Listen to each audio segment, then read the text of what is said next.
Anda masih di sini sore pemirsa. Muktamar 10 Partai Persatuan Pembangunan di Ancol, Jakarta Utara diwarnai kericuhan. Dua kelompok kader yang mendukung perubahan dan kelompok yang mendukung berkelanjutan terlibat adu jotos.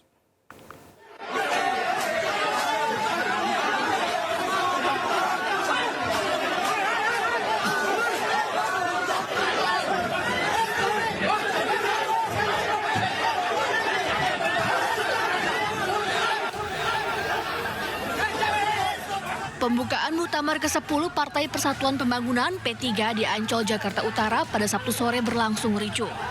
Momen itu terjadi ketika Muktamar resmi dibuka oleh pelaksana tugas Ketua Umum P3 Muhammad Mardiono. Sejumlah kader P3 saling adu teriakan tentang perubahan dan lanjutkan kepemimpinan.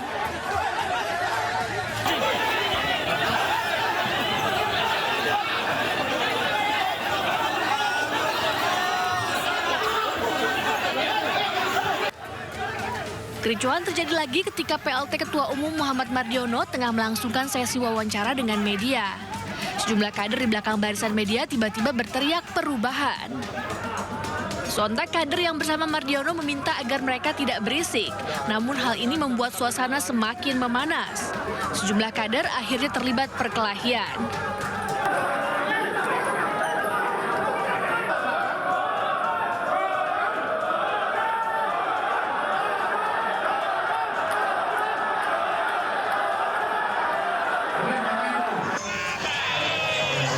Sementara itu Muhammad Mardiono kembali menjabat sebagai Ketua Umum Partai Persatuan Pembangunan usai terpilih secara aklamasi.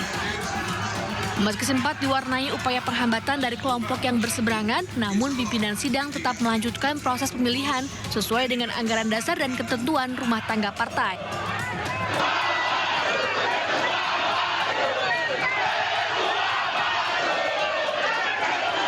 Landasan muktamar ini landasannya adalah anggaran dasar dan anggaran rumah tangga.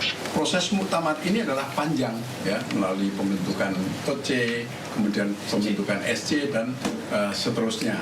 Sehingga muktamar ini kita selenggarakan secara konstitusional.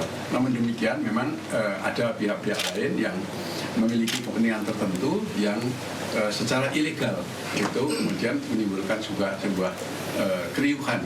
Oleh karena itu pimpinan sidang dan ketua OC langsung mengambil langkah-langkah cepat dan itu dibenarkan oleh anggaran dasar dan anggaran rumah tangga.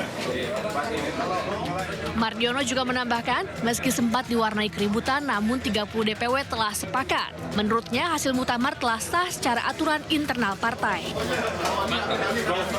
Tim Liputan iNews melaporkan. Pemirsa, kreator konten yang juga sebagai CEO dari Malaka Project Ferry Irwandi dilaporkan Hera Lubis ke polisi. Ferry dilaporkan atas dugaan fitnah ke Polda Sumatera Utara.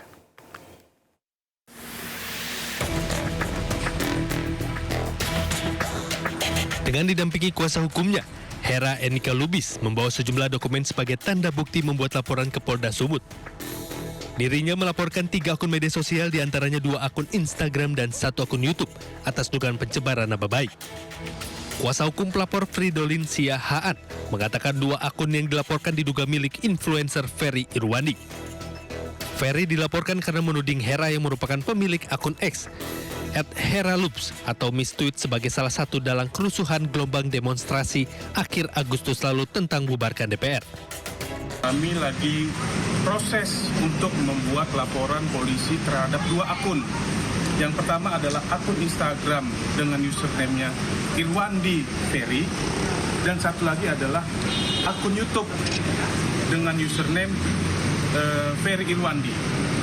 Dalam hal ini kami akan melaporkan 2 pasal, 27A dan juga pasal 27 ayat 3 Undang-Undang ITE terkait dengan dugaan fitnah maupun pencemaran nama baik yang menyebutkan akun klien kami adalah salah satu dalang kerusuhan daripada demo di tanggal 25 dan 26. Mereka berharap Polda Sumut segera memproses laporan mereka dan memberikan keadilan terhadap kliennya. Sementara Ferry Irwandi sampai saat ini belum ada tanggapan terkait pelaporan atas kasus dugaan pencemaran nama baik. Dari Medan, Sumatera Utara, Aminur Rasid, iNews melaporkan.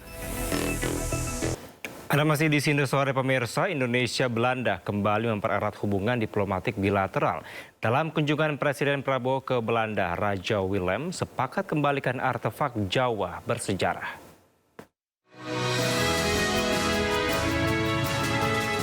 Presiden Prabowo Subianto melakukan pertemuan penting bersama Raja Willem Alexander dan Ratu Maxima di Istana Huis ten Bosch di Den Haag, Belanda, Jumat waktu setempat. Dalam pertemuan para pemimpin dua negara ini, mereka berkomitmen mempererat hubungan diplomatik bilateral. Raja dan Ratu sepakat akan mengembalikan 30.000 benda dan artefak Jawa bersejarah, serta fosil dan dokumen milik Indonesia. Nantinya pengembalian benda bersejarah ini akan ditindaklanjuti Menteri Kebudayaan. Pemirsa, Presiden ke-7 RI Joko Widodo buka suara mengenai keberadaan dirinya yang ditunjuk sebagai Dewan Penasehat Global Bloomberg New Economy.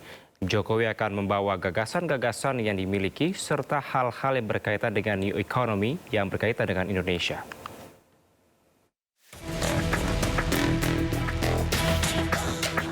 Presiden ke-7 Republik Indonesia Joko Widodo bergabung sebagai anggota Dewan Penasihat Bloomberg New Economy.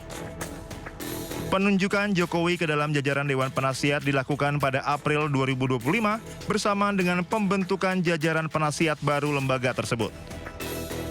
Jokowi pun buka suara mengenai keberadaan dirinya yang ditunjuk sebagai Dewan Penasihat Global Bloomberg New Economy. Jokowi akan membawa gagasan-gagasan yang dimiliki serta hal-hal yang berkaitan dengan New Economy yang berkaitan dengan Indonesia. Pihaknya juga akan menyuarakan mengenai negara-negara berkembang. Tentu saja gagasan-gagasan yang kita miliki, kemudian hal-hal yang berkaitan dengan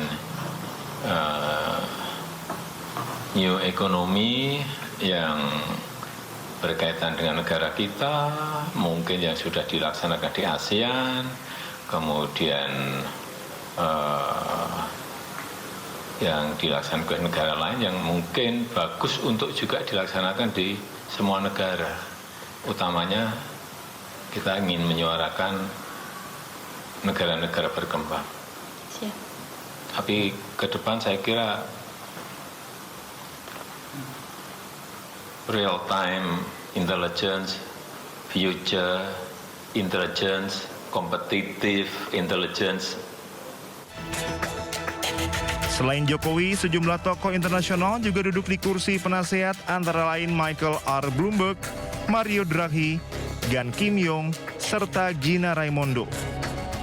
Dari Solo, Jawa Tengah, Septiantoro iNews melaporkan.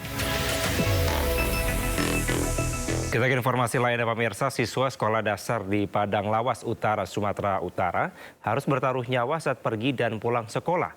Akses jalan yang terbatas membuat mereka terpaksa melewati aliran sungai berarus deras.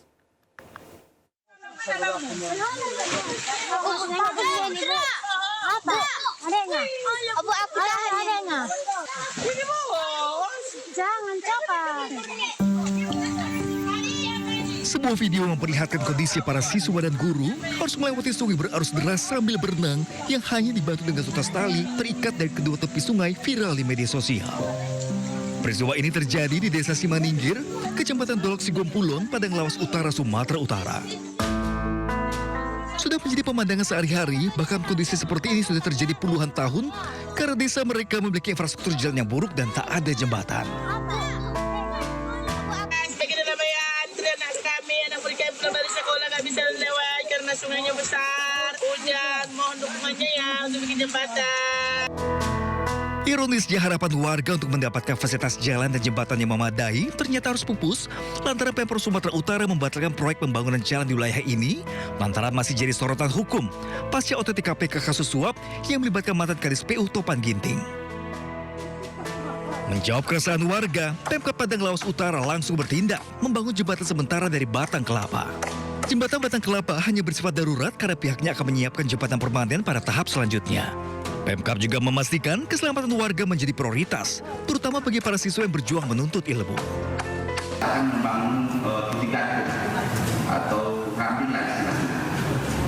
Jangan sampai anak kita menjadi korban, karena ada katanya ladang kebun, ladang bidang, ada anak warga kita yang bekerja di situ sekitar berapa orang